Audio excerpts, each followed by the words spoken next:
The United States inaugurated Donald J. Trump for his second term as president on January 20, 2025. The ceremony, usually a grand spectacle on the Capitol grounds, was moved indoors to the Capitol Rotunda due to a biting polar vortex.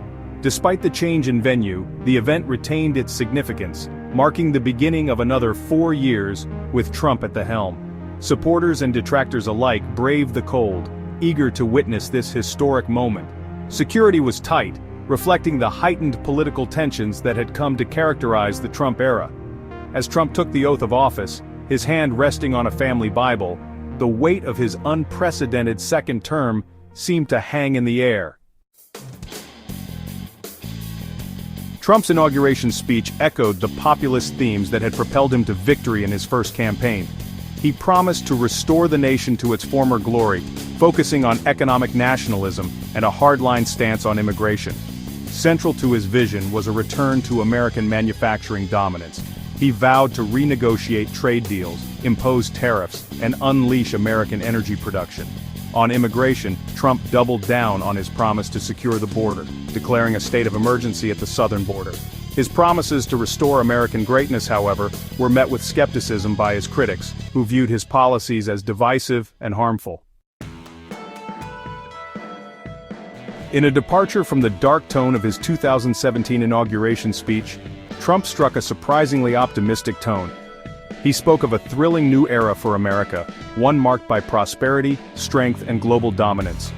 Trump announced his intention to make America the world leader in space exploration, outlining plans to establish a permanent base on the moon and plant the American flag on Mars.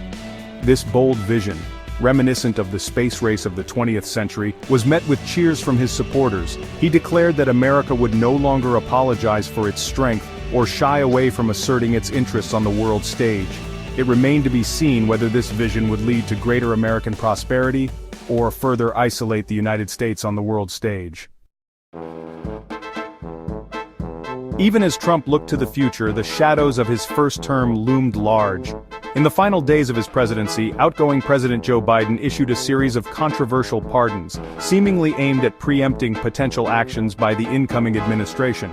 Among those pardoned were Dr. Anthony Fauci and General Mark Milley, who had clashed with Trump over the use of military force to quell domestic unrest. Biden's pardons were seen by some as a necessary act to protect public servants from political retribution.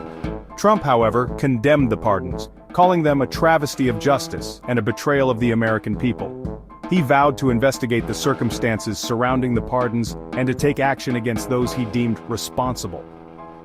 Adding to the controversy, Trump used his inauguration speech to announce a series of policy reversals that further inflamed his critics.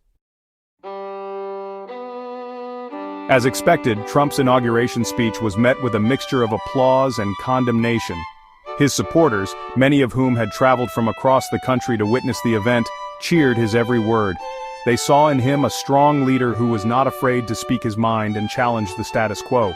His detractors, however, were appalled by what they saw as a dangerous and divisive message. The stark contrast in reactions was a reflection of the deep political divisions that had come to define American society. Trump's inauguration, rather than serving as a moment of national unity, seemed to further entrench these divisions, leaving many to wonder what the future held for a nation so deeply polarized.